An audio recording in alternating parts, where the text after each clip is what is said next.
महापुराण है जिसे हम ज्ञान गंगा कहते हैं।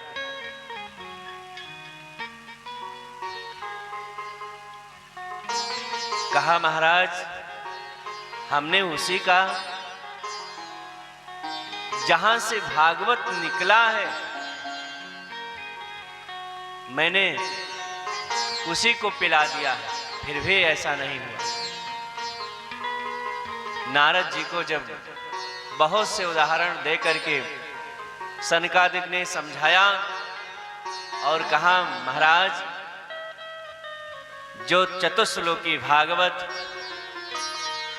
नारायण से आपके पिताजी को ब्रह्मा जी को मिला था और ब्रह्मा जी ने आपको चतुश्लोकी भागवत दिया था, वही ये सत्कर्म है जिसे वेद व्यास जी ने उसको विस्तार किया है 18,000 श्लोकों में। आप उसका प्रयोग करें, श्रीमद् भागवत का आयोजन करें।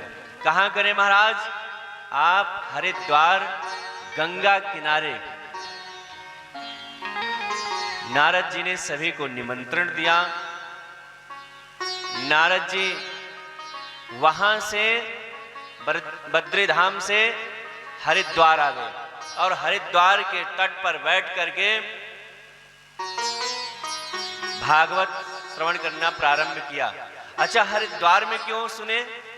इसलिए कि सब लोग बद्रीधाम नहीं जा सकते हैं, ये बीच का स्थान है और हरि का द्वार है, इसीलिए हरि के द्वार पर बैठकर श्रवण करेंगे तो आनंद होगा। अगर दरवाजे पर दीपक चौखट पे जला दिया जाए तो इधर भी रोशनी रहेगा और उस पार भी रोशनी रहेगा, इसलिए हरिद्वार का चुनाव किया।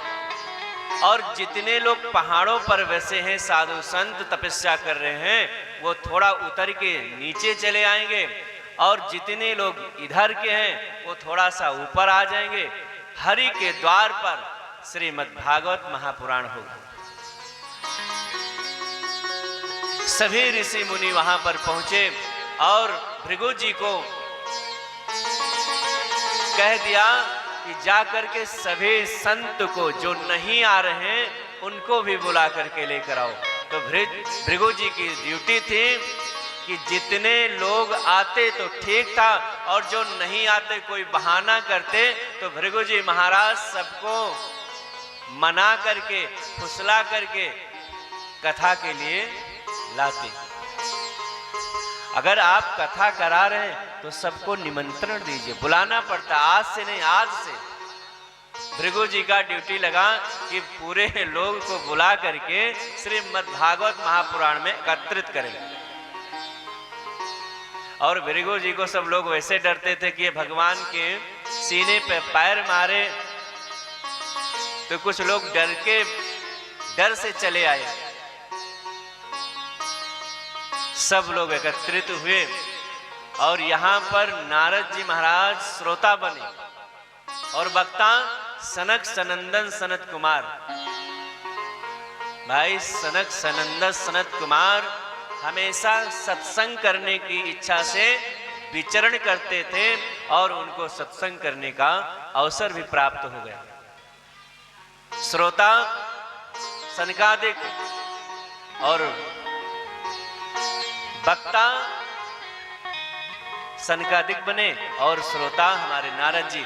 जो गौ दूने के इतना जो समय लगता है उतना ही देर किसी के यहाँ रुकते थे, आज वो 7 दिन का संकल्प लेकर के कथा श्रवण करने के लिए बैठे हैं।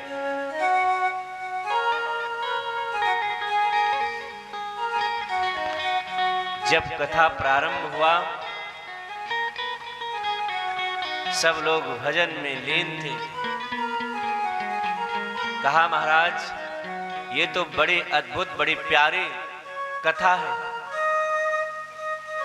कहा महाराज इसी का सार है, वेदों का सार है श्रीमद् भागवत महापुराण, जो वेदव्यास जी ने अपने पुत्र श्री सुखदेव जी महाराज को श्रवण कराया है और सुखदेव जी महाराज राजा परीक्षित को श्रवण करा रहे हैं और इधर सनकादिक नारद जी महाराज को श्रवण करा रहे हैं। सब लोग एकत्रित बैठ करके सत्संग कर रहे हैं और मन से ही भक्ति देवी का स्मरण हुआ। भक्ति देवी अपने पुत्रों को लेकर के उस कथा में पहुंच गई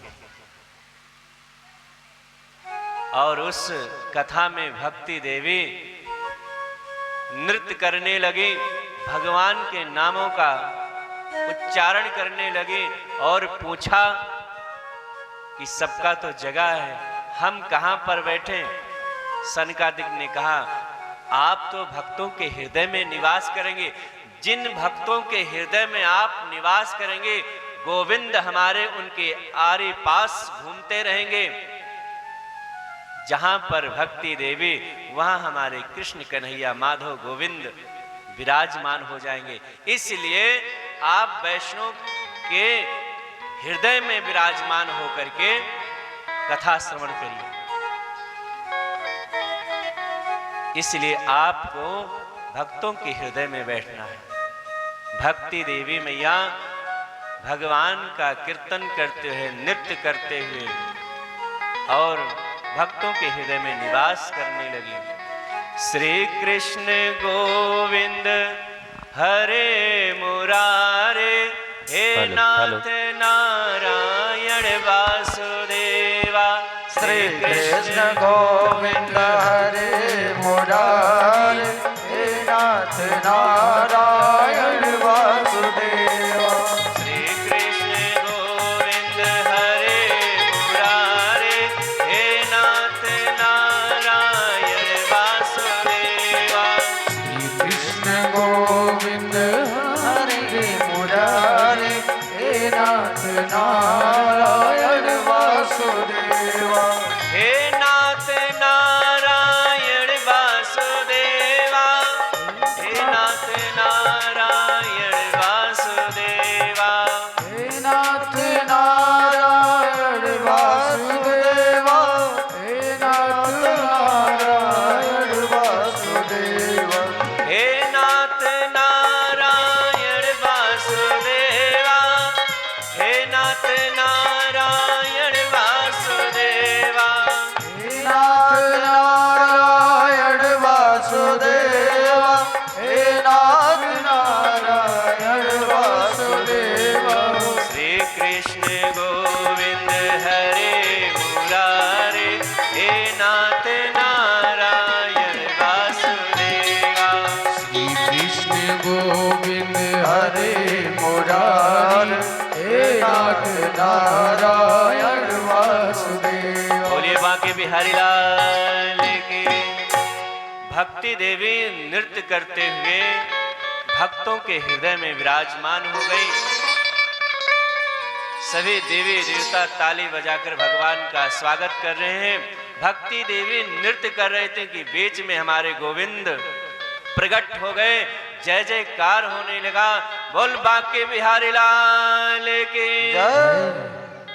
और ज्ञान वैराग भी कथा को श्रवण करके जागृत हो गए और नारद जी महाराज सनकादिक से प्रश्न किया, महाराज ये तो बड़ी कल्याणकारी कथा है, ये कथा हर जीवों के लिए सुलभ है और सबका कल्याण करने वाला है। हमें ये बताइए और कौन से पापी इस कथा को श्रवण करके भगवान के चरणार विंद में, भगवान के धामों में अपना निवास पाया है। तो कहा, राजन ये परम पवित्र पावन पुनीत गंगा है, जो इसमें स्नान करता है उसका कल्याण हो जाता है। जैसे भक्ति देवी का कष्ट संत के माध्यम से दूर हो गया। जब आपके जीवन में कोई संत आता है तो आपके बिगड़े हुए कार्य बनना प्रारंभ हो जाता है और सारे कार्य गोविंद बनाना प्रारंभ कर देते हैं।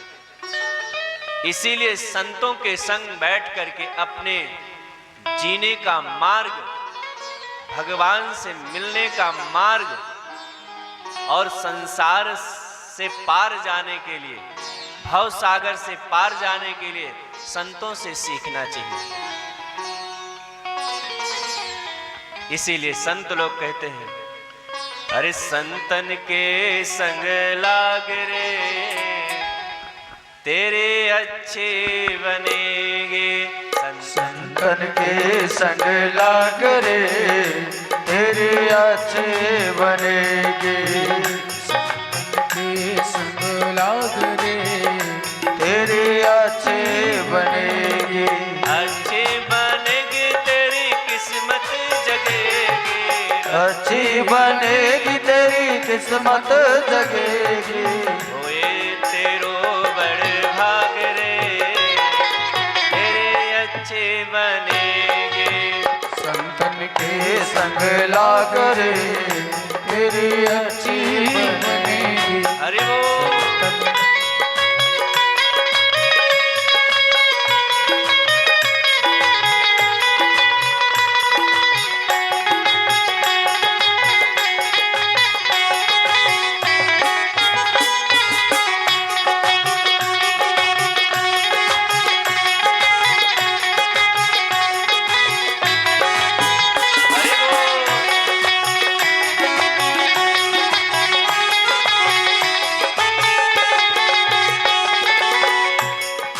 संतन करे संग पुण्य कमाए। संतन संग कर पुण्य कमाए। संतन कर पुण्य कमाए। संतन संग कर पुण्य कमाए। पुण्य कमाए, हाँ पुण्य कमाए। पुण्य कमाए, हाँ पुण्य कमाए। हरि सुमिरन में जागरे जाजो तेरे अच्छे बनेंगे। संतन के संग लाग रे तेरे अच्छे बनेगी।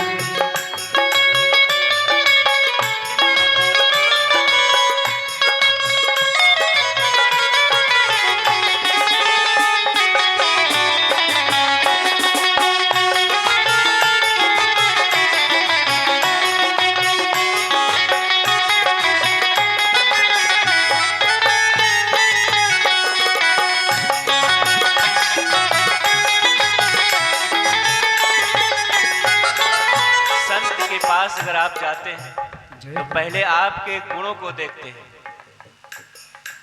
आपके गुण को देखते हैं, वैसा ही उपाय वो करते हैं। आपका क्या अनहोनी होने वाला है, क्या होने वाला है, संत को पता चलता है। जो ज्ञानी संत होगा उनको पता चल जाएगा। कागा से तुम्हें हंस करेंगे। कागा से तुम्हें हंस करेंगे। कागा से तुम्हें, हम लोग क्या है, एक कौवे के जैसे हैं। जैसे हंस का बच्चा एक बार कीचड़ में गिर जाता है और जब कीचड़ में गिरता है तो उसका रंग कैसा होता है, सफेद, और कीचड़ में गिरने से उसका रंग काला हो जाता है। और जब काला होता है तो अपने आप को वो कौवा मान बैठता है और क्या करता है, कौवे के झुंड में चल पड़ता है। अपने आप को वो कौवा समझता है। ईश्वर अंश जीव अविनाशी, ऐसे हम अपने जीवन को कौवा मान बैठे हैं। हम क्या हैं, ईश्वर के अंश हैं। और जब कोई संत का निगाह पड़ता कि आप तो बड़े अच्छे हैं, आप कौवे के बीच में क्यों घूम रहे हैं, आप तो हंस हैं। संत का निगाह पड़ता है कागा से तुम्हें हंस करेंगे, कागा से तुम्हें हंस करेंगे, कागा से तुम्हें हंस करेंगे, कागा से तुम्हें हंस करेंगे। फिर क्या होगा? अरे मिट जाए उनके दाग रे, तेरी अच्छी बनेगी। मिट जाए उनके दाग रे, तेरी अच्छी बनेगी।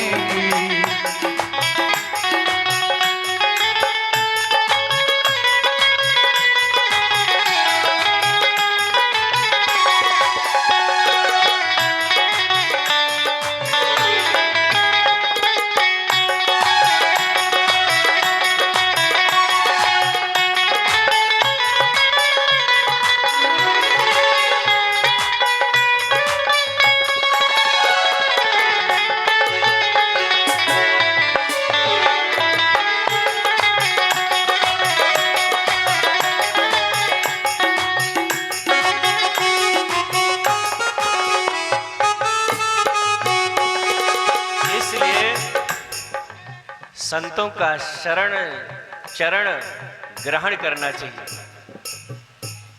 संत का दर्शन हो जाना कलयुग में भगवान के समान है। संत हृदय नवनीत समाना। और इस कलयुग में श्रीमद् भागवत महापुराण सदा सेव्या श्रीमद् भागवती कथा हमेशा श्रवण करिए। भागवत मोक्ष पर्यंत तक पीना चाहिए। ये कब प्राप्त होगा? जब आप संतों के संग में बैठेंगे। आप ज्ञानी हो या अज्ञानी हो, भगवान की कृपा सभी पर होता है। एक संत जी बताते थे कि पहले गुरुकुल चलता था। उस गुरुकुल में सभी लोग विद्यार्थी पढ़ते थे और सभी के घर के लोग आके, कोई बड़ा हो या छोटा हो, गुरुकुल में एक समान से शिक्षा दी जाती थी। भगवान श्री राम भी गुरुकुल में पढ़े। तो गुरुजी गुरुकुल में सभी को पढ़ा रहे थे और एक भोंदू नाम का बच्चा था। वो पढ़ने में बड़ा कमजोर था, लेकिन गुरुजी के वचन को बड़ा ध्यान से सुनता था। गुरुजी के वचनों में हमेशा उसकी निष्ठा थी, लेकिन गुरुजी कुछ बता देते तो उसे याद नहीं रहता, इसीलिए वो पढ़ने में बड़ा कमजोर था। सबसे पीछे बैठता और जितने विद्यार्थी पढ़ने में अच्छे थे वो आगे बैठते। भोंदू जाकर के किनारे बैठता और केवल गुरुजी के वचनों को सुनता। याद तो उसे कुछ रहता नहीं, लेकिन जब तक सुनता तब तक बड़े ध्यान से सुनता। भोंदू ने उस वचन को श्रवण कर लिया जो गुरुजी के मुखार विंद से निकला। एक दिन गुरुजी पढ़ा रहे थे कि हमारे गोविंद माधव कैसे हैं। कहा हमारे माधव मुकुट लगाते हैं, उनके नेत्र कमल के जैसे हैं, उनके दांत जो हैं जैसे हीरे चमकते हैं, वैसे मणियों के समान उनके सुंदर सुंदर दांत हैं। उनकी टेढ़ी चाल है, उनकी मधुर मुस्कान है, बाल घुंघराले हैं, गले में वैजंती माला है। टकटकी लगा करके भोंदू सुन रहा था और कहा ऐसा नहीं, गोविंद प्रतिदिन इस वन में गाय चराने के लिए आते हैं। बंडिक वन था, उस वन में प्रतिदिन हमारे गोविंद अपने 1000 गैयों के साथ में गाय चराने के लिए आते हैं।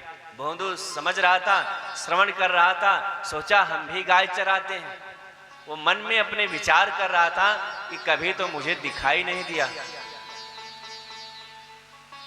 लेकिन गुरु जी के उस छवि को मन में बसा लिया। जो जो गुरुजी छवि बताते गए कि देखने में कैसा होगा, चलने में कैसा होगा, क्या पहनता होगा, सब कुछ गुरुजी ने बता दिया, पूरा वर्णन कर दिया। और हमारे गोविंद तो ऐसे लगते हैं जैसे कोई राजा उतर रहा हो, राजा से बढ़कर महाराजा उतर रहा हो। उसके चाल को देख करके अच्छी अच्छी गोपियां पिघल जाती थी। एक बार भगवान श्री कृष्ण ने युद्ध में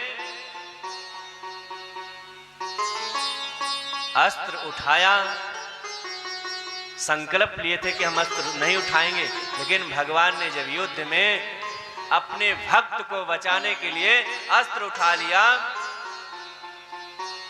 तो पृथ्वी कांपने लगी, कंपन होने लगा। तो क्या किया भगवान, अपना पीतांबर पृथ्वी पर छोड़ दिया और जैसे पीला पीतांबर पृथ्वी पर गिरा, पृथ्वी शांत हो गई।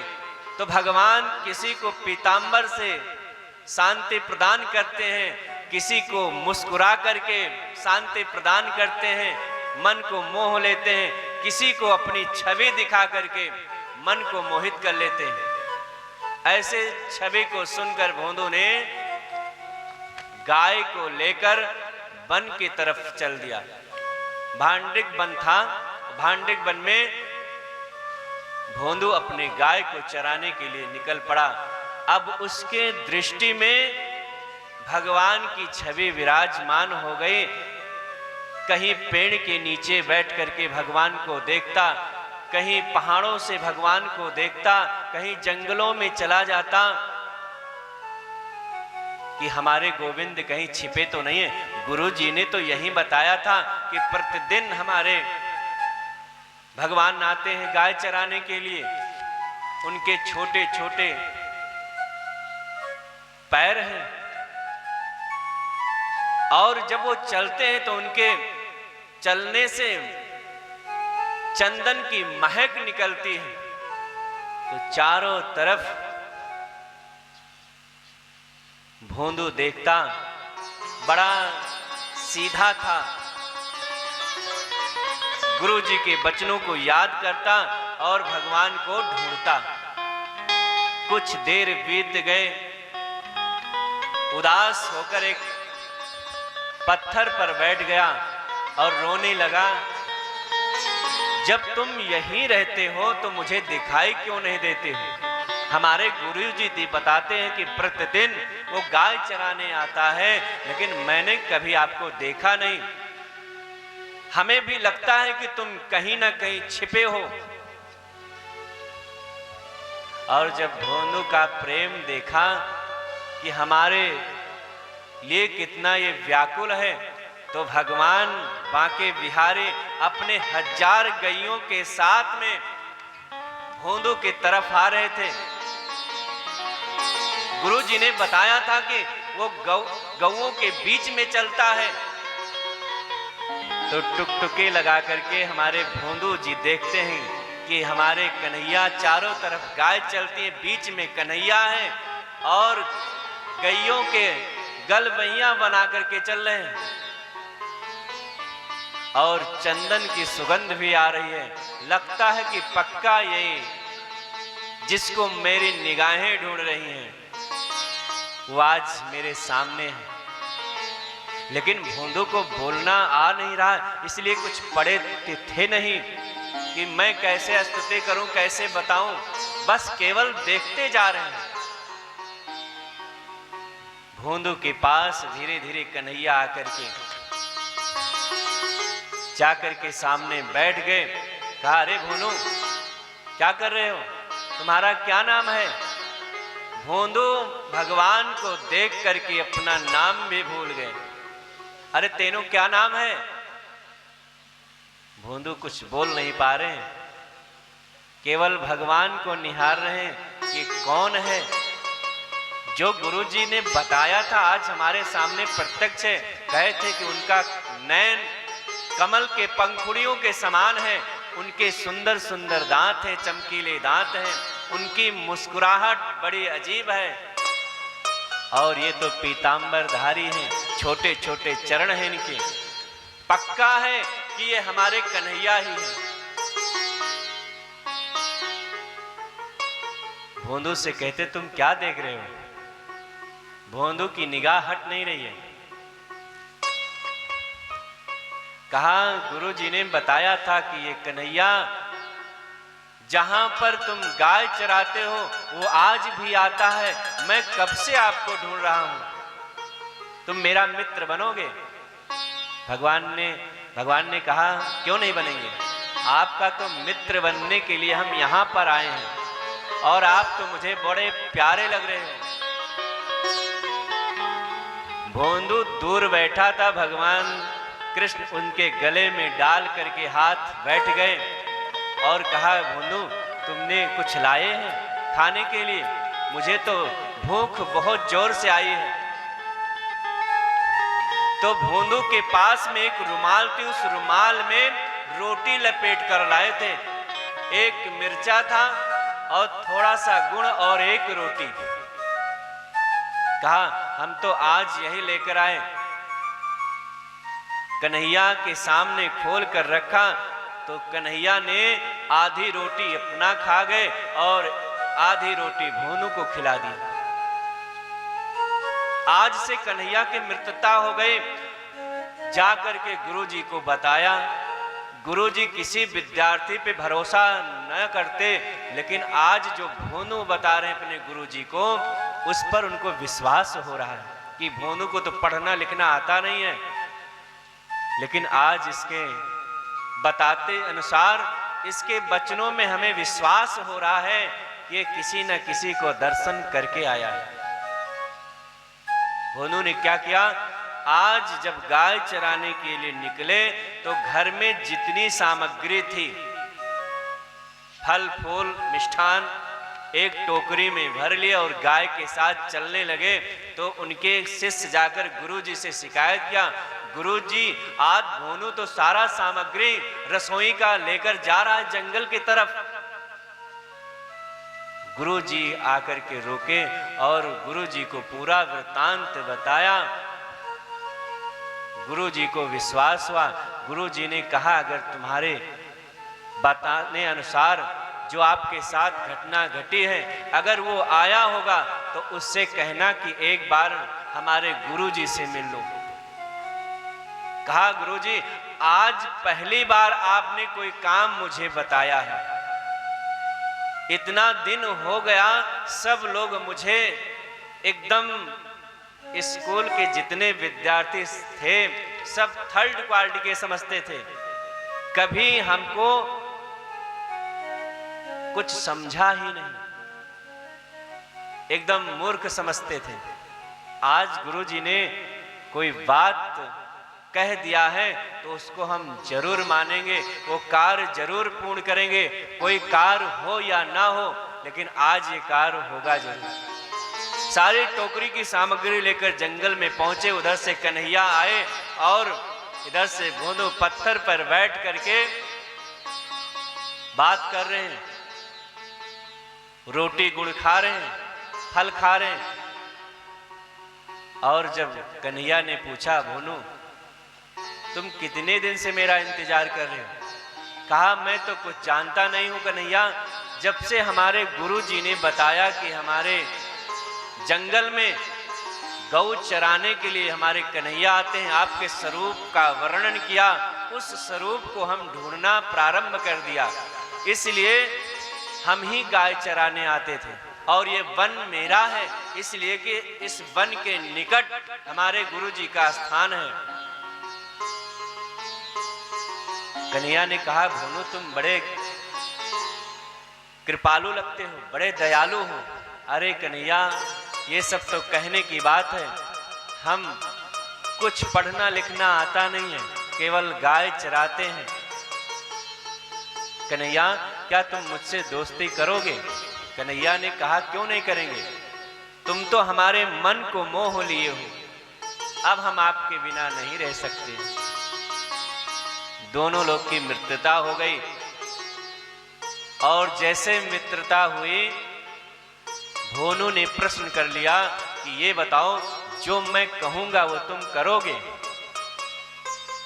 कहा बिल्कुल करेंगे। कहा ऐसे नहीं, 3 बार कहो कि जो मैं कहूंगा वो आप करोगे।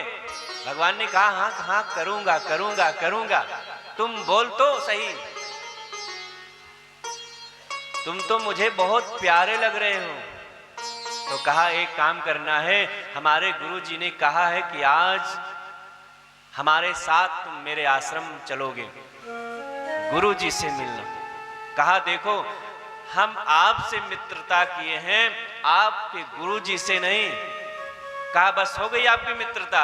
अरे अभी आपने कहा है कि मैं आपका कहना मानूंगा, 3 बार कसम खाए हो और इतना जल्दी तुम बदल गए, बड़े छलिया हो। 2 मिनट आपकी मित्रता नहीं टिकी। भोनू के प्यार को देखकर कन्हैया ने मुस्कुराने लगे। कहा जो प्रेम आपके अंदर है, आपके गुरु जी के अंदर ना है, और जो मुझसे प्रेम करता है मैं उसी से मिलता हूं।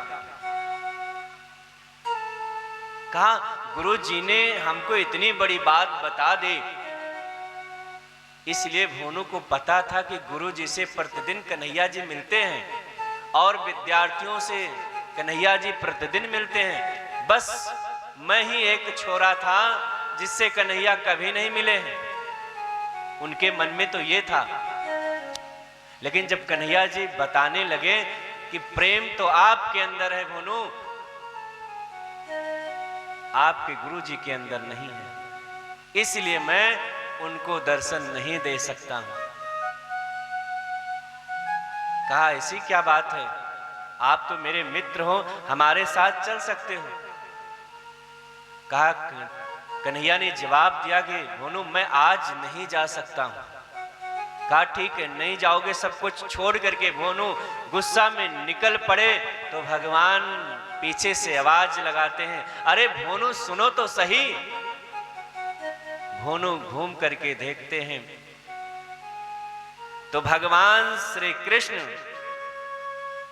भोंदू के पीठ पर बैठ गए और कहा तुम ले चलो अपने आश्रम। धीरे धीरे भोनू आगे आगे चलते हैं, कन्हैया उनके पीठ पर बैठ करके पहुंचे आश्रम। गुरु जी को ये था कि जरूर भगवान आएंगे, भगवान अवश्य आएंगे। गुरु जी ने आश्रम के बाहर भोंदू का और भगवान का इंतजार कर रहे थे। और जैसे भोंदू जी आश्रम में कन्हैया को ले गए, गुरु जी की आंखों से आंसू बहने लगे कि जो मैं आज तक नहीं कर पाया, नहीं प्राप्त कर पाया, जिसको मैं निकम्मा समझता था, कभी ध्यान नहीं दिया, आज वो जगत नियंता जगदाधार से मुझे मिला रहा है। भगवान कृष्ण के चरणों में लेट करके दंडवत किया। साथ साथ में गुरु जी ने भोनू का भी दंडवत प्रणाम किया कि आप तो बड़े भाग्यशाली हो, जिसके पीठ पर भगवान बैठ करके आ रहे हैं। यह कैसी मित्रता है, ये अजब लीला है। मैं तो ज्ञानी हूं, आज तक भगवान को नहीं देख पाया। अरे भोनू तुमने क्या किया जो आप भगवान के मित्र बन गए? भगवान कभी भी प्रेम में रिझ सकते हैं।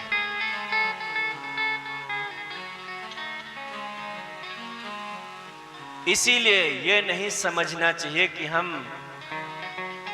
हमारे अंदर ज्ञान है या हम ज्ञानी हैं। भगवान किसी पर कृपा कर सकते हैं, बस अपने मन को निर्मल बनाना चाहिए। भगवान के नामों से भक्ति देवी का कल्याण हुआ, उनके ज्ञान वैराग्य जग गए। कहा महाराज इस श्रीमद् भागवत कथा को श्रवण करके कौन कौन से प्राणी तर गए।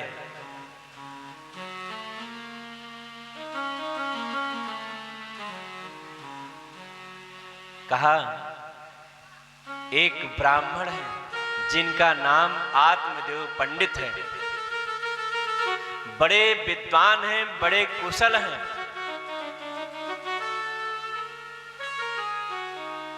ऐसे विद्वान हैं जैसे गांव में कई सूर्य के समान तेजस्वी बालक का जन्म होता है, ऐसे वो विद्वान हैं और ऐसे वो जानकार हैं, सभी का कल्याण करते हैं और धन दौलत में भी परिपूर्ण है, किसी चीज की उनके घर में कमी नहीं है। आत्मदेव पंडित जी अपना दिनचर्या भगवान का पूजन पाठ, संतों की सेवा, भक्तों की सेवा करते हैं।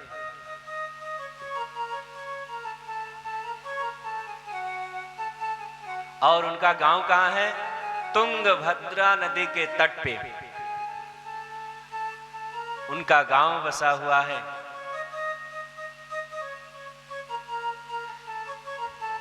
उस गांव में पंडित जी अपना विवाह करके अपना जीवन अच्छे से चला रहे थे। सब कुछ उनके यहाँ संपन्न था, बस एक चीज की कमी थी, उनकी कोई संतान नहीं था।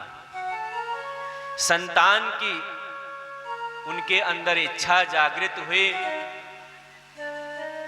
तो सोचने लगे और इधर सबका उलाहना भी आने लगा कि पंडित जी का विवाह हुए बहुत दिन हो गया, ये तो इतने बड़े विद्वान हैं लेकिन इनके यहाँ कोई संतान नहीं है। और ये भाग्य देखो कि एक गाय उनके यहाँ थी, वो भी बांझ थी, उसके भी कोई संतान नहीं थे।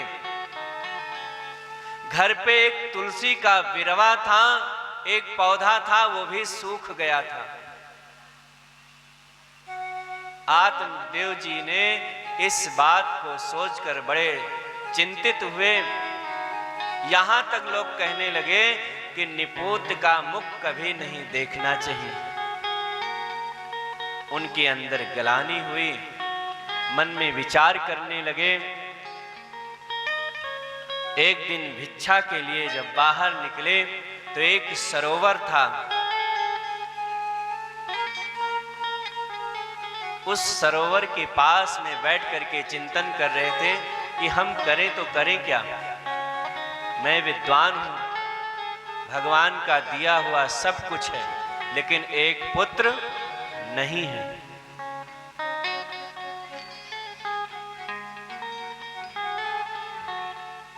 कहा अगर आज मुझे कुछ मिलेगा नहीं तो हम लौट करके अपने घर नहीं जाएंगे, अपना मुख नहीं दिखाएंगे। और उनकी पत्नी का नाम धुंधली था, पंडित जी का नाम आत्मदेव पंडित था और उनके श्रीमती जी का नाम धुंधली था। पंडित जी बड़े ज्ञानी थे, धुंधली भी बहुत अच्छी थी, सुंदर थी, लेकिन कर्कश बुद्धि की थी।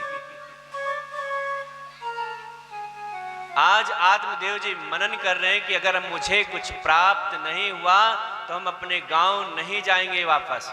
मन में विचार कर रहे थे, सरोवर के पास बैठ करके।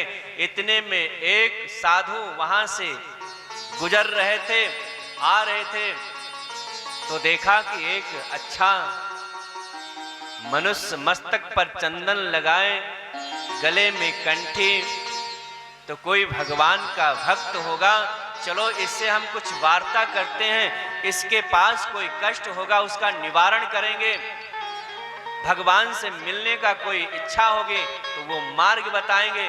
और आकर के जैसे संत ने पूछा, ब्राह्मण देवता तुम्हें हुआ क्या है?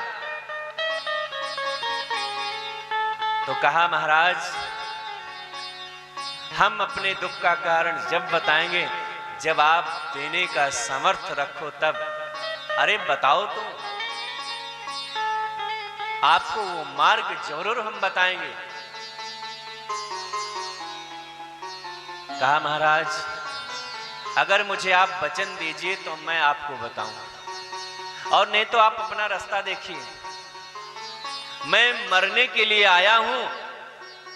अगर मेरे मुरादें आज पूरी नहीं हुई तो अपने प्राण को त्याग दूंगा। लोग क्या है, आजकल थोड़ी थोड़ी सी बातों पे मरने के लिए तैयार हो जाते हैं। अगर घर में खटपट हुआ तो मरने की धमकी पहले आती है। अब तो कुछ नहीं, मुझे मरना ही। अरे मरना आसान नहीं है। अगर तुम ऐसे तरीके से मर जाओगे, अपना जीवन सुधारोगे नहीं, तो प्रेत बन करके आपको भटकना पड़ेगा। अगर जिंदगी मिली है तो संवार लीजिए। आत्मदेव जी भी मरने के लिए एकदम आतुर हो गए, चिंताओं में डूब गए। संत ने कहा ठीक है, मैं वचन देता हूं। संत ने सोचा ये संत आदमी भगवान का पूजन पाठ करते हैं, क्या मांगेंगे?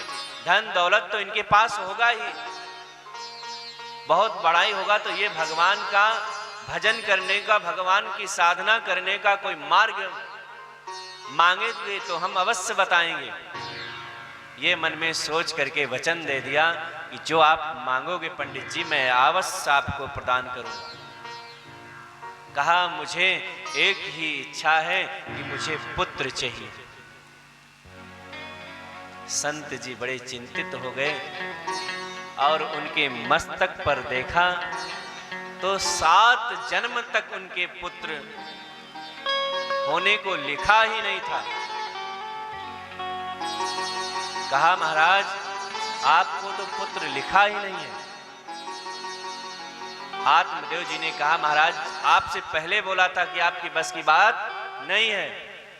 अगर मुझे पुत्र नहीं प्राप्त हुआ तो आपके चरणों में हम अपना प्राण त्याग देंगे। अब संत जी और मुसीबत में फंस गए। जब संत लोग मुसीबत में पड़ते हैं तो क्या करते हैं? भगवान का स्मरण करते हैं। अब तेरा ही सहारा है और मैं वचन कैसे दे दूं इनको? गोविंद आप ही कुछ कर सकते हो।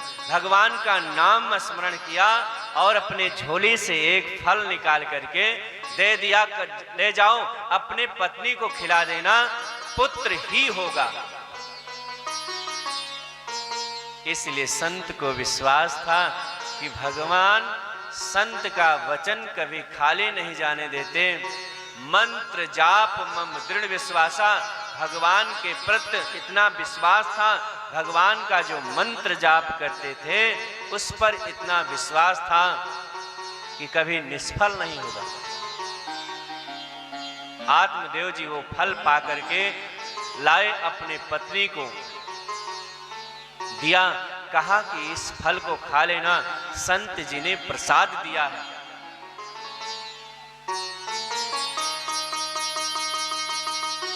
अब उनकी श्रीमती जी तो बड़ी कुतर्क बुद्धि की थी। आत्मदेव पंडित जी ने कहा ये संत ने प्रसाद दिया है, इसको संभाल के रखो और इसको पालो। कहा महाराज आप पागल तो नहीं हो गए हो?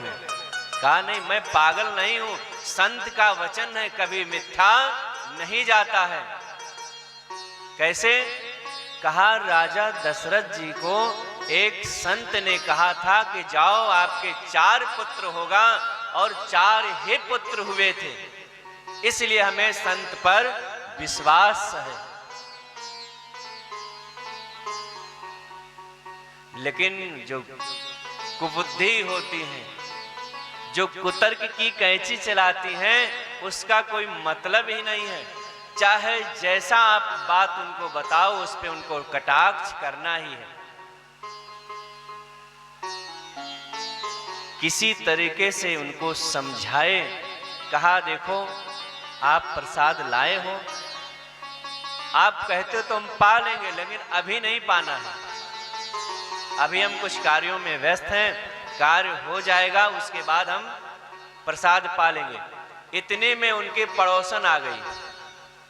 कहा, बहन ये बताओ, हमारे पति जी का नहीं किसके चक्कर, बाबा के चक्कर में पड़ गए हैं, एक फल लेकर के आए, क्या फल से पुत्र होगा? अब बगल की पड़ोसन वो काहे चाहेंगे कि आप आगे बढ़िए? वो तो कहें, बहन देखो संत का दिया प्रसाद है, मुझे तो पता नहीं है। अगर संत के प्रसाद देने से पुत्र होने लगते तो बहुत लोग थे ऐसे। ये पड़ोसन उनको समझा ही रहे थे, इतने में उनकी एक बहन थी, वो आ गई। कहा, बहन क्या हुआ, आज तुम बड़ी चिंता में दिखाई दे रही हो? कहा, क्या करूं, हमारे पति जी ने एक फल लेकर के आए हैं और कह रहे इसको खाओ, संत ने प्रसाद दिया है, आपको पुत्र हो जाएगा। क्या ये फल खाने से पुत्र होगा? कहा, बहन तुम क्यों चक्कर में पड़ी हो? अरे ये बाबा लोग ढोंगी होते हैं, इनके बातों पर ध्यान मत दीजिए। अरे तुम चिंता मत करो, तुम्हारे पास तो धन अपार है ना, और हमारे पास पुत्र बहुत हैं और एक पुत्र होने वाला है। तुम चिंता ना करो, तुम केवल हमारे बताए हुए कार्य को करो, आपके पास पैसा है और हमारे पास पुत्र है। आप हमारे पति देव को पैसा देकर उनका मुख बंद कर देना और हम जो संतान होगा उसको रातों रात आपके यहाँ पहुंचा देंगे। और अपने पति से नाटक करना कि हाँ संत का दिया हुआ प्रसाद बड़ा लाभ कर रहा है। और जैसा समझाया धुंधले ने वैसा ही कार्य करना प्रारंभ कर दिया। विनाश काले विपरीत बुद्धि। ज्यादा किसी चीज में कुतर्क भी नहीं करना चाहिए, और ज्यादा जो कुतर्क करता है उसका बड़ा फल गड़बड़ होता है। संत की वचन को नहीं माना। बहन ने कहा, बहन सुन, एक काम कर, अगर ये फल में इतना सत्ता है तो आप यहाँ एक गाय है ना, वो भी बांझ है, उसको दे दो और अपना काम भी बन जाएगा। और संत को देखेंगे, अगर उनके वचन में सत्यता होगी तो गाय को पुत्र होगा। और तुम चिंता क्यों कर रहे हो? उस बहन को पहले से उस बहन के धन पर निगाह था कि इसके पास कोई संतान ना हो तो यह धन सारा अपना हो जाएगा। अब पंडित जी रोज पूछने लगे, देवी क्या जो संत जी ने प्रसाद दिया था आपने पाया? कहा, हाँ पाया मैंने बहुत अच्छे से।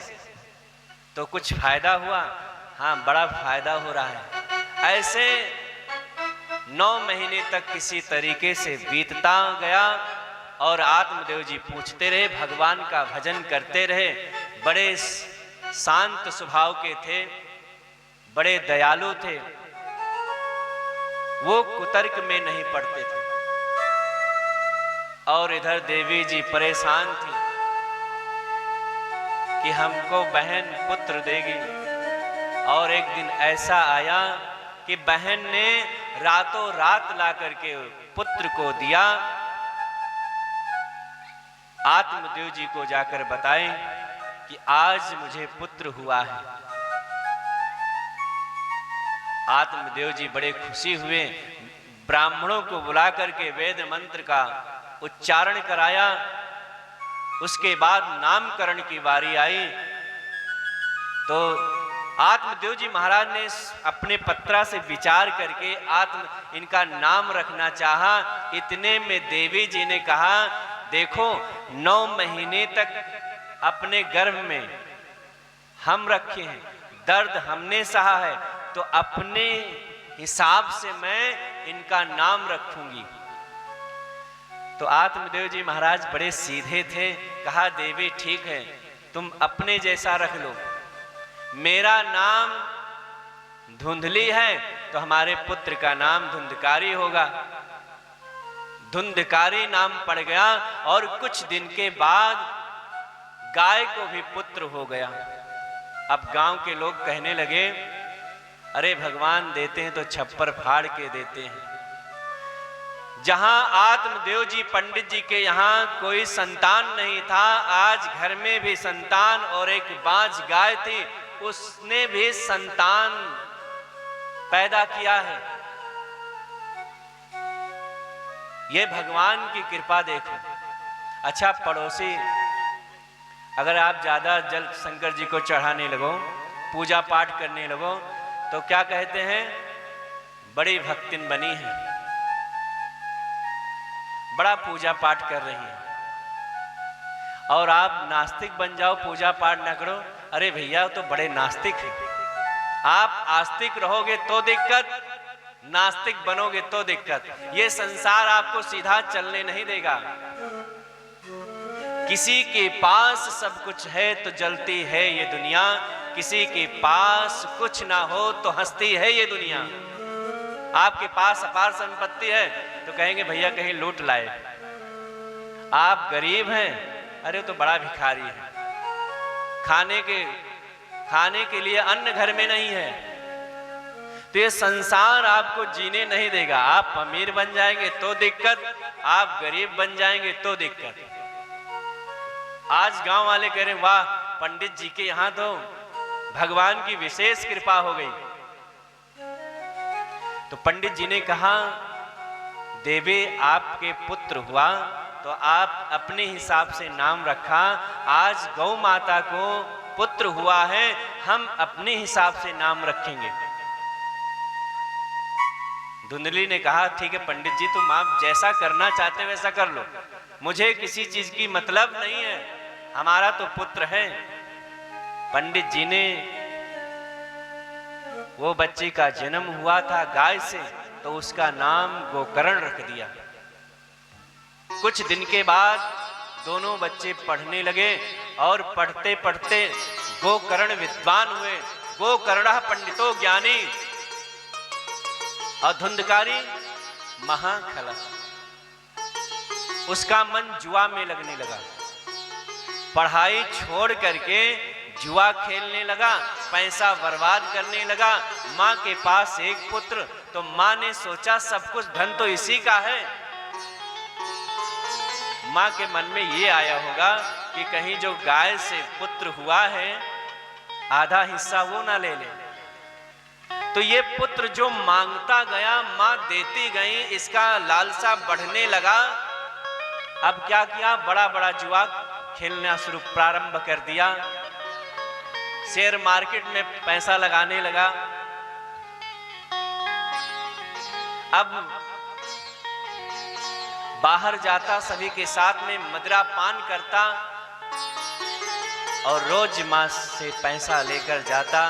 तो भैया कितना दिन चलेगा, करोड़ों की संपत्ति हो, लुटाना चाहो तो एक दिन में लुटा सकते हो। एक दिन मां के पास कोई पैसा नहीं बचा। अब आस पास से उलाहना आना प्रारंभ हो गया, तुम्हारा बेटा बिगड़ रहा है। आत्मदेव पंडित जी ने बार बार मां को समझाया कि अपने बेटे को समझा लो, आपका बेटा बिगड़ रहा है। अगर पहले बेटा बिगड़ता है तो पहली गलती मां की होती है, इसलिए कि मां प्रथम गुरु होती है। मां ने ध्यान नहीं दिया, हमेशा पंडित जी को डांटती रही कि तुमको कुछ नहीं पता है, तुम जानते हो, अरे बड़े कृपा से, बड़ी मनौती पर तो हमें पुत्र प्राप्त हुआ है और सब कुछ धन इसी का है, ये नहीं खर्च करेगा तो क्या आप करोगे। कहा ज्यादा धन खर्च करना भी दुख का कारण होता है।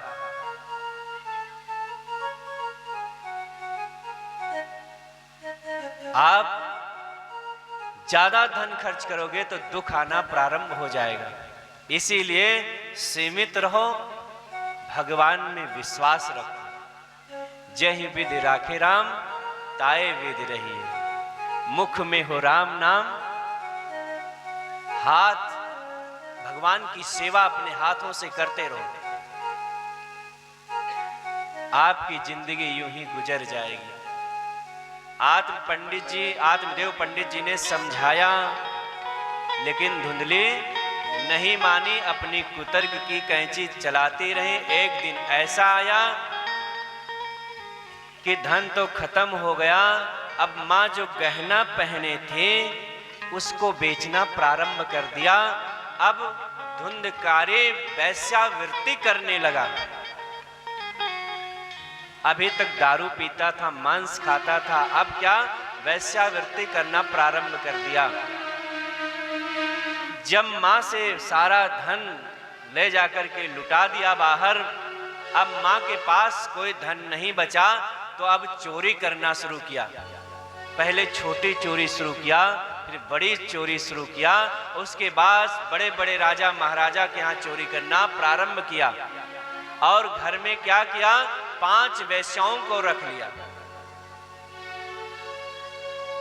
और माँ इसे चिंता में, बेटा बिगड़ता है तो माँ को बड़ी चिंता होती है। बेटा कैसा भी हो, अच्छा हो या पागल हो, माँ का ममता दोनों पर उतनी ही होती है। अब माँ परेशान होने लगी। एक दिन चिंता में रात्रि में निकल पड़ी घर से।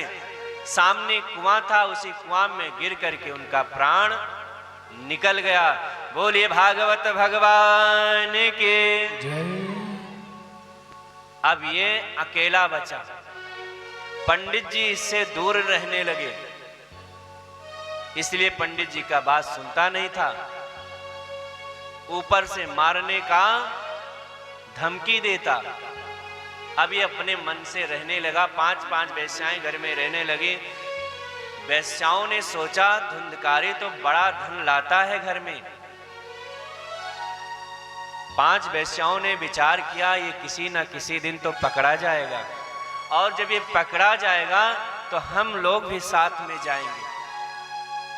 एक दिन ज्यादा चोरी करके लाया, और वेश्याओं ने रात में ही विचार बनाया कि ये जो धन लाया है इसको एकत्रित करके और इसको इसी के घर में मार करके हम लोग निकल जाएंगे। जब रात्रि के समय धुंधकारी घर में सोया तो चूल्हे से जलता हुआ अंगार को ला करके इसके मुख में डाल करके इसको मार दिया, और घर में ही गड्ढा खोद करके इसको दफना दिया। और वहां से वेश्याएं सारा धन लेकर के रफू चक्कर हो गई। और जब ये इतना अत्याचार कर रहा था धुंधकारी, तो गोकर्ण जी को पता चला, तो वो तीर्थ यात्रा को पहले ही निकल चुके थे। और उनको तीर्थ यात्रा में ही पता हुआ कि मां मर गई, भाई मर गया, तो गया में जाकर के 1000 पिंड दान किया। वापस घर आए तो घर में जब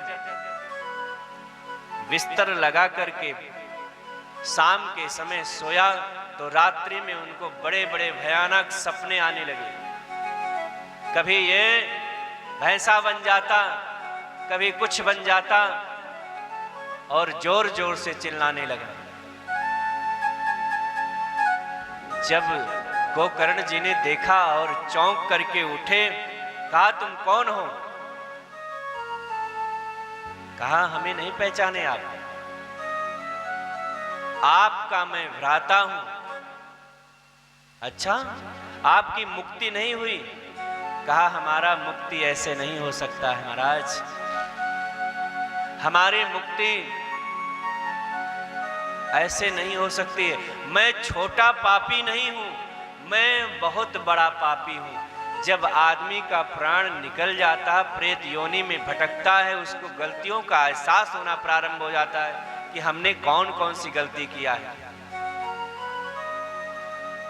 जब धुंधकारी ने समझाया कि मैं आपका भ्राता हूं, प्रभु हमारे लिए कुछ आप कार्य करें। कहा ठीक है, आप परेशान न हो, सुबह होगा मैं आपके लिए कोई उपाय जरूर करूंगा। सुबह हुआ, सूर्य भगवान को अर्घ दिया। सूर्य देवता ने इनको आदेश दिया कि श्रीमद् भागवत महापुराण अपने भाई के लिए करिए। गोकर्ण जी महाराज अपने भाई के उद्धार के लिए श्रीमद् भागवत महापुराण का आयोजन किया। अपने इष्ट मित्र के साथ में बैठ करके भागवत प्रारंभ किया। और जैसे भागवत प्रारंभ हुआ तो वहां पर धुंधकारी प्रेत योनि में घूमने लगा। तो प्रेत हवाओं के माध्यम से चलते हैं, तो एक ओर से हवा आती, दूसरी ओर निकल जाती। धुंधकारी बैठने का कोई चांस ही नहीं मिला। धुंधकारी भटकता रहा और जैसे देखा कि 7 गांठ का बांस सामने पड़ा हुआ है और उसी में आकर के वो विराजमान हो गया। 7 दिन तक प्रेम से श्रीमद् भागवत महापुराण को श्रवण किया और जैसे जैसे दिन बीतता गया एक एक गांठ फटती गई। लास्ट में भगवान का विमान आया।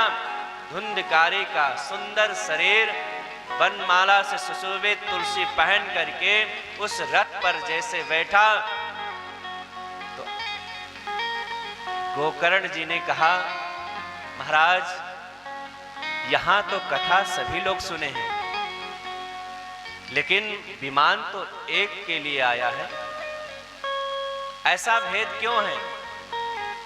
कहा, महाराज जो निर्मल मन से भगवान का कथा श्रवण करता है, विमान तो उसी के लिए आता है ना।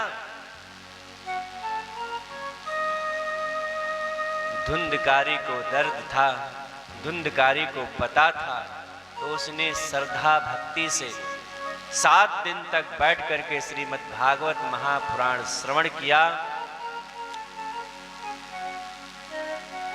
और उनके लिए विमान आया। श्रोतारो मम निर्मला, जिसका निर्मल मन हुआ उसी के लिए विमान आया। धुंधकारी अपने धाम पहुंच गए, भगवान के धाम पहुंच गए। पुनः गोकर्ण जी ने भागवत का आयोजन किया। अब की श्रोता लोग सजग होकर के बैठ करके श्रीमद् भागवत महापुराण प्रेम से सुना। तो जितने श्रोता थे उतने विमान आया। सभी लोग अपने विमान पर बैठ करके भगवान के धाम चले गए। बोलिए भागवत भगवान के जय, भागवत भगवान के जय। सनकादिक ऋषि ने कहा, ऐसे ऐसे पापी श्रीमद् भागवत महापुराण को श्रवण करके उनका उद्धार हो गया है। और पिताजी 10वें स्कंद का पाठ करते अपने वन में चले गए थे। वो भी भगवान का भजन करके अपने धाम पहुंच गए। तो श्रीमद् भागवत महापुराण प्रेत योनि में जाने वाले व्यक्ति को भी उद्धार करा देती है। जिंदे पर उद्धार कराती है, मरने के बाद भी उसका उद्धार अगर नियमित से या उसके निमित्त श्रीमद् भागवत महापुराण सुना जाए तो उसका उद्धार हो जाता है। बोलिए भागवत भगवान के जय, बांके बिहारी लाल के जय।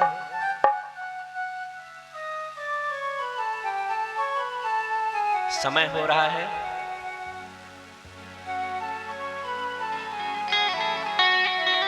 सब लोग भूखे हैं। उधर देख रहे हैं कि हाँ पूरी छन चुकी है, अभी मिलेगा। भाई इधर कथा पूर्ण हुआ है, गोकर्ण का उद्धार हुआ, धुंधकारी का उद्धार हुआ। अब भंडारा होना चाहिए। हमारे यजमान जी के यहाँ प्रतिदिन भंडारा चल रहा है। यहाँ कथा और वहाँ भोजन। तो प्रेम से आप लोग भगवान का भजन करें। उसके बाद कथा विश्राम होगा। कल सब कुछ ठीक रहा तो समयानुसार कथा प्रारंभ होगा और कल बड़ा दिव्य कथा है। भगवान शिव का और सती चरित्र, साथ साथ में शिव विवाह भी होगा। कल आप लोग बड़े प्रेम से आइएगा और शिव जी के विवाह में चलने की तैयारी बना के आइएगा। शिव की बारात कैसे गई थी? उनके बारात तो बड़ी भयानक थी। जितने लोग गए थे बाराती वो सीधे नहीं थे।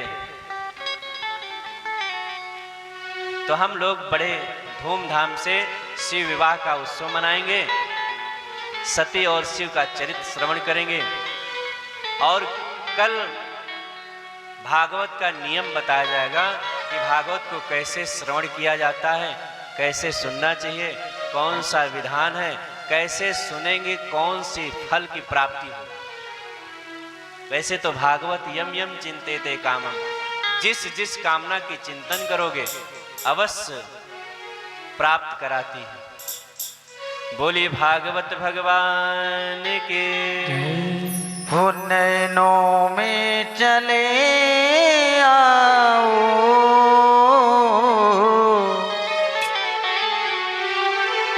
हो श्याम दर्शन दिखाने को।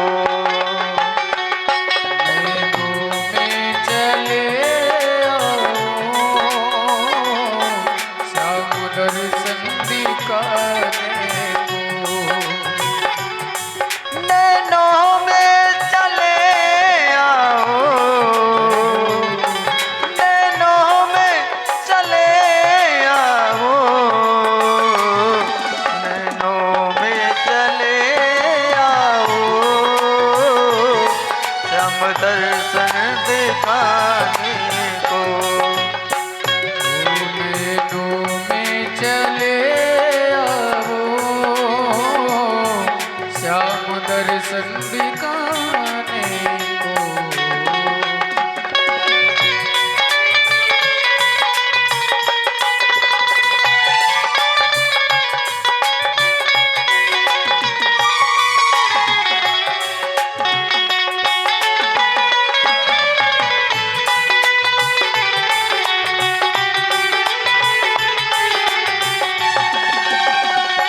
हो मेरे दिल में समा जाओ, हो मेरे दिल में समा जाओ, मेरे दिल में समा जाओ, छोड़कर फिर ना जाने को। नैनों में चले आओ,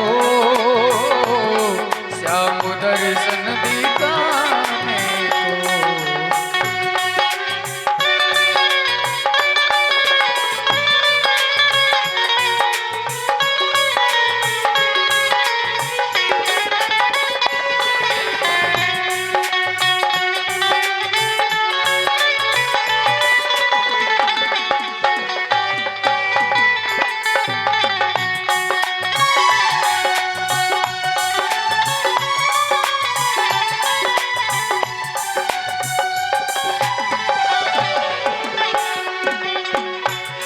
देखा है निगाहों ने जन्मों से तेरा रास्ता। वो देखा है निगाहों में जन्मों से तेरा रास्ता। ताली की सेवा करते हुए तेरे मिलने की चाहत में कभी रोता कभी हंसता। वो तेरी मिलने की चाहत में कभी रोता कभी हंसता। मेरे मालिक तो मंदिर में आ जाए इस बहाने से। नैनों में चले आओ, छोड़कर फिर ना जाने को। देखा है रे आओ श्याम दर्शन दिखाने को।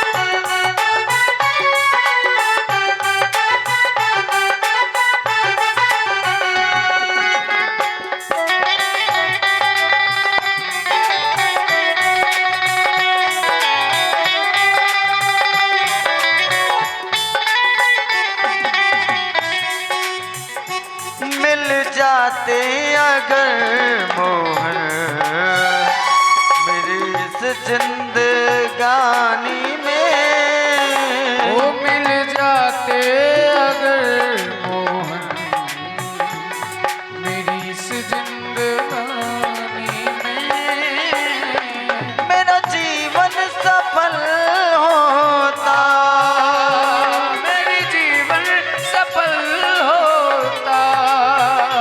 तेरी इस मेहरबानी से, तेरे चरणों में मैं रहता, छोड़कर इस जमाने को। तेरे चरणों में रहना है, छोड़ कर इस जमाने को। हो मेरे नैनों में चले आओ श्याम दर्शन दिखाने को। चरणों में चले आओ श्याम दर्शन दिखाने को।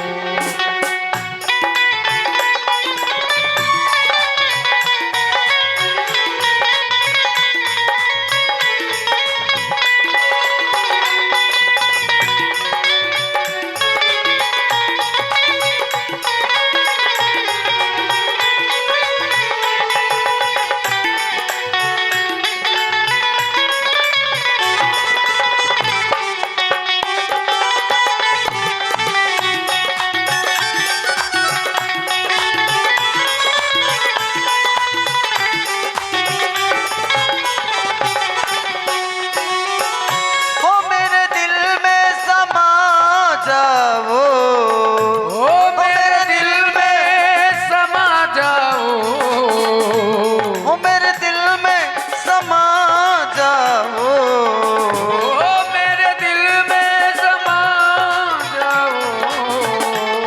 मेरे दिल में समा जाओ, छोड़कर न जाने को।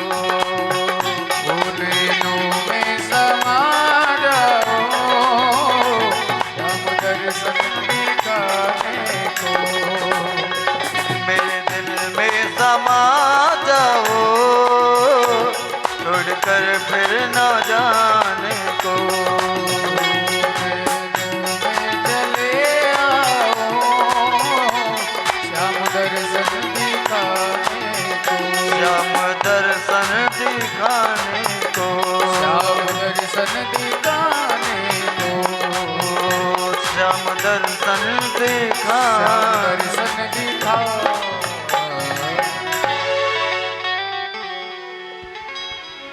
हरि ओम। हरि ओम केशवाय नमः। हरि ओम माधवाय नमः। हरि ओम नारायणाय नमः। हस्तौ वृक्षलशिकेशाय गोविन्दाय नमो नमः। हरि ओम रामचन्द्राय नमः। हरि ओम रामभद्राय नमः। हरि ओम सीताय पदे नमः। दशरथजाय हस्तो वृक्षलशिकेशाय गोविन्दाय नमो नमः।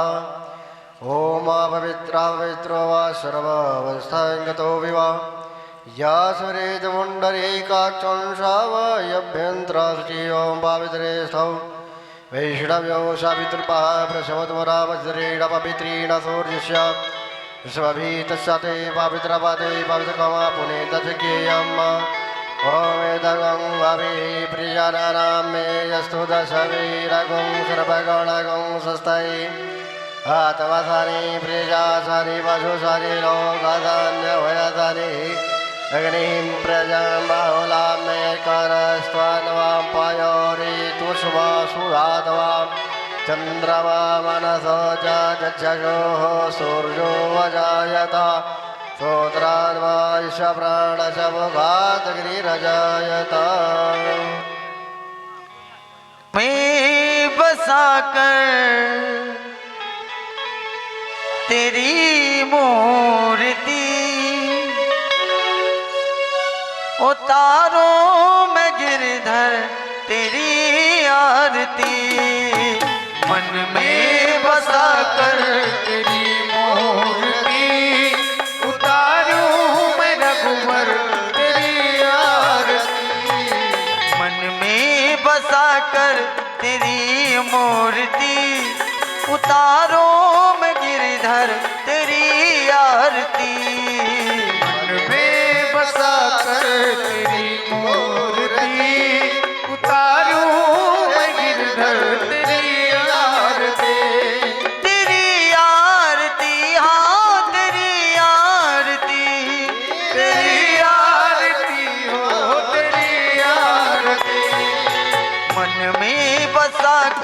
तेरी मूर्ति उतारो मैं गिरधर तेरी आरती मन में बसा कर तेरी मूर्ति उतारो मैं गिरधर तेरी आरती हो करुणा करो कष्ट हरो ज्ञान दो भगवन भव में फंसी नाव मेरी तार दो भगवन हो करुणा करो कष्ट हरो ज्ञान दो भगवन भव में फंसी नाव मेरी तार दो भगवन हो करुणा करो कष्ट हरो ज्ञान दो भगवन भव में फंसी नाव मेरी तार दो भगवन करुणा करो कष्ट हरो ज्ञान दो भगवन भव में फंसी नाव मेरी तार दो भगवन वो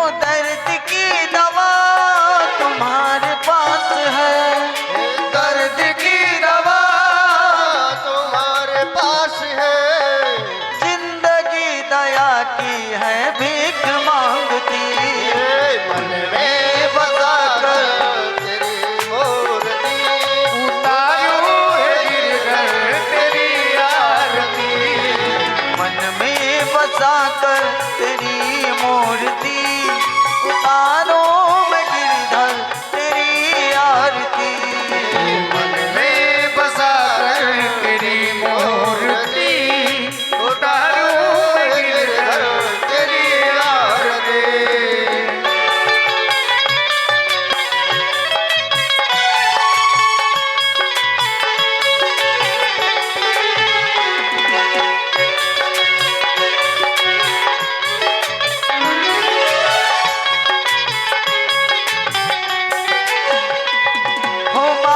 तुमसे क्या मैं यही सोचूं भगवन जिंदगी जब नाम तेरे कर दी अर्पण मांगो तुझसे क्या मैं यही सोचूं भगवन जिंदगी जब तेरे नाम कर दी अर्पण मांगो तुमसे क्या मैं यही सोचूं भगवन जिंदगी जब नाम तेरे कर दी अर्पण मांगो तुझसे क्या मैं यही सोचूं भगवन जिंदगी जब तेरे नाम कर दिए अर्पण सब कुछ तेरा कुछ नहीं मेरा सब कुछ तेरा कुछ नहीं मेरा चिंता है तुमको प्रभु संसार की मन में बता कर तेरी मूर्ति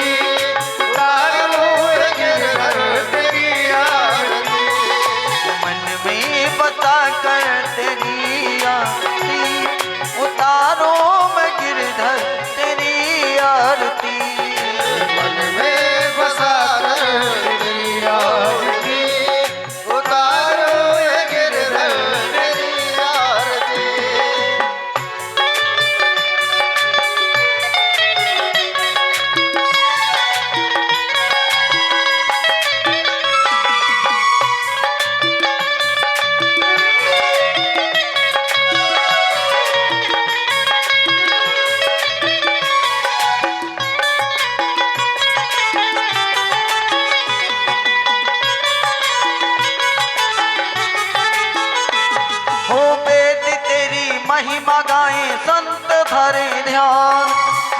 नारद गुणगान कर छेड़ बीड़ता। वेद तेरी महिमा गाए संत धरे ध्यान, नारद गुणगान कर छेड़ बीड़ता। वो भक्त तेरे द्वार करते हैं पुकार, भक्त तेरे द्वार कर रहे पुकार, वो दास तेरे द्वार करते हैं पुकार। दास तेरे द्वार करते हैं पुकार। गाएंगे मिलके हरि तेरी आरती, मन में बसा कर तेरी मोहरी, उतारू है गिरधर तेरी आरती। मन में बसा कर तेरी मूर्ति, उतारो मैं गिरधर तेरी आरती। मन में बसा कर तेरी मूर्ति, उतारो है गिरधर तेरी आरती। तेरी आरती, हाँ तेरी आरती, तेरी आरती हो तेरी आरती, उतारो मैं गिरधर तेरी आरती। मन में बसा कर तेरी मूर्ति, उतारो है गिरधर तेरी आरती।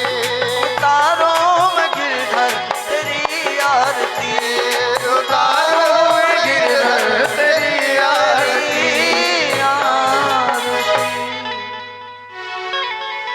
हो अम्बे तू है जगदम्बे काली, जय दुर्गे खप्पर वाली, तेरे ही गुण गाए भारती हो मैया।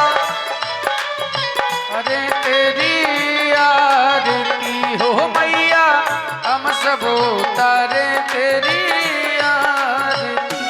अम्बे तू है जगदम्बे काली, जय दुर्गे खप्पर वाली, तेरे ही गुण गाए भारती हो हो मैया, हम सब उतारे तेरी आरती। हो मैया, हम सब उतारे तेरी आरती। माता तेरे भक्त जनों पर भीड़ पड़ी है भारी, माता तेरे भक्त जनों पर भीड़ पड़ी है भारी। दानव दल पर टूट पड़ो माँ करके सिंह सवारी। दानो दल पर टूट पड़ो माँ करके सिंह सवारी। सौ सिंहों से तू बलशाली, अष्टभुजाओं वाली, दुखियों के दुखड़े बाजती हो मैया। हम सब उतारे तेरी आरती हो मैया, हम सब उतारे तेरी आरती।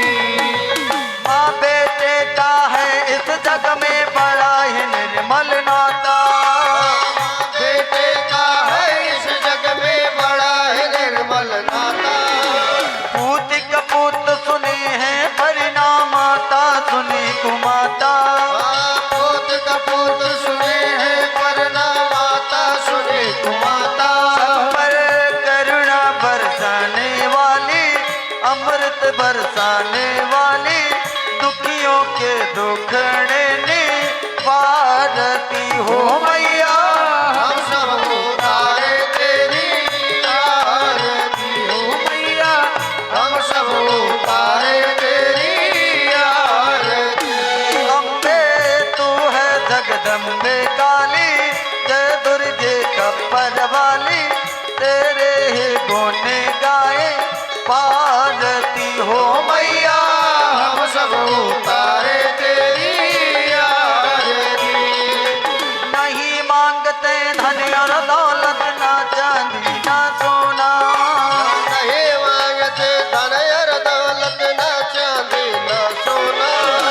हम तो मांगे माँ तेरे मन में एक छोटा सा कोना।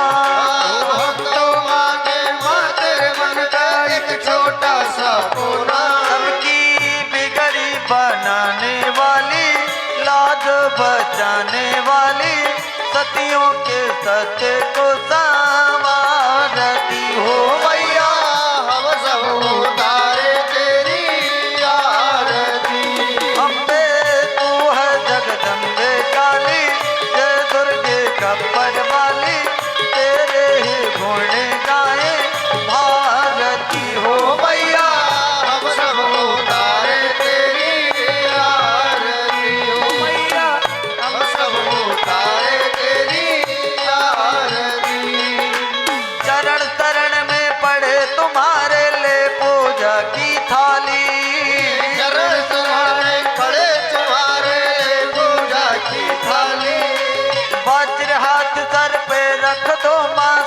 संकट हरने वाली, वरद हाथ सर पर रख दो माँ संकट हरने वाली। सबकी बिगड़ी बनाने वाली, लाज बचाने वाली, भक्तों के काज संवारती हो मैया।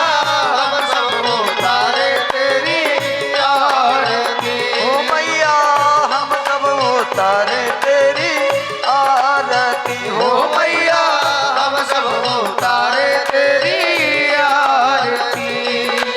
मन तेरा मंदिर आंखें दिया बाती, होठों की मुस्कान मैया है फूल पाती। रो रो दीवा तेरा नाम पुकारती, आरती मैया आरती हो सेना वाली माँ तेरी आरती। ओ शेरा वाली माँ तेरी आरती। ओ जोता वाली माँ तेरी आरती। ओ मेहरा वाली माँ तेरी आरती। ओ पाटन वाली माँ तेरी आरती हो ओ लाटन वाली माँ तेरी आरती। हो अम्बे तू है जगदम्बे काली, जय दुर्गे खप्पर वाली, तेरे ही गुण गाए आरती हो मैया। हम सब उतारे तेरी आरती। हो मैया हम सब उतारे तेरी आरती हो मैया। हम सब उतारे तेरी आरती। हो मैया हम सब उतारे तेरी आरती। हो आरत की जय हनुमान जी लला की, आरत की जय हनुमान जी लला की। दुष्ट दलन रघुनाथ कला की, रघुनाथ कला। ओ आरत की जय हनुमान लला की। आरत की जय हनुमान जी लला की।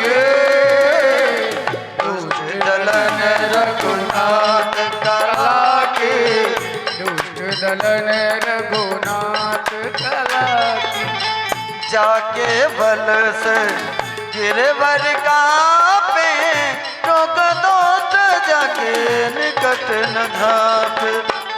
जाके बल से गिरवर कापे, रोग दोष जाके निकट न जापे। हो अंजन पुत्र महाबलदाई, संतन के प्रभु सदा सहाई। अंजन पुत्र महाबलदाई, संतन के प्रभु सदा सहाय। देवीरा रघुनाथ पठाए, देवीरा रघुनाथ पठाए। लंका हजार से आगो दे लाए, सिया सुन लाए। लंकस कोटि समुद्र से खाए। पवन सुत काशी कोट समुद्र से खाए। जस पवन सुत वार न लाए। हो लंका हजार असुर संहारे, सिया राम जी के काज सवार। लक्ष्मण मूर्छित पड़े सकारे, आने सजीवन प्राण उबार। बैठ पताल तोर जमकार, अहि रावण की भुजा उकार। तोर जमकार रावण की भुजा उतारे। बाएं भुजा सुर दल मारे, दाहिने भुजा संत जन तारे। सुर नर मोने जन आरती उतारे। जय जय जय हनुमान उचारे। कंचन थार कपूर छाई आरती करत अंजना माई जो हनुमान जी की आरती गावे बचवाय कोट परम पद पावे भूलम का विदास की हो रघुराई तुलसीदास प्रभु आरती गाई आरत कीजे हनुमान जी लला की आरत कीजे हनुमान जी लला की दुष्ट दलन रघुनाथ कला की दुष्ट दलन रघुनाथ कला के आरत कीजे हनुमान जी लला की दुष्ट दलन रघुनाथ कला की कर्पूर गौरम करुणावतारम संसार सारम मुर्गेन्द्रहारम सदा वसंतम हृदयारविंदे भवानी सहितं नमः तमेव माता च पिता तमेव तमेव बन्धु च तमेव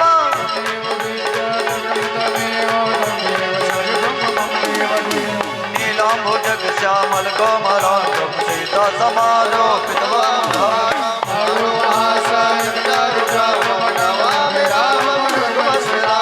मनोजवं मारुतुल्यवेगं जितेन्द्रियं बुद्धिमतां वरिष्ठं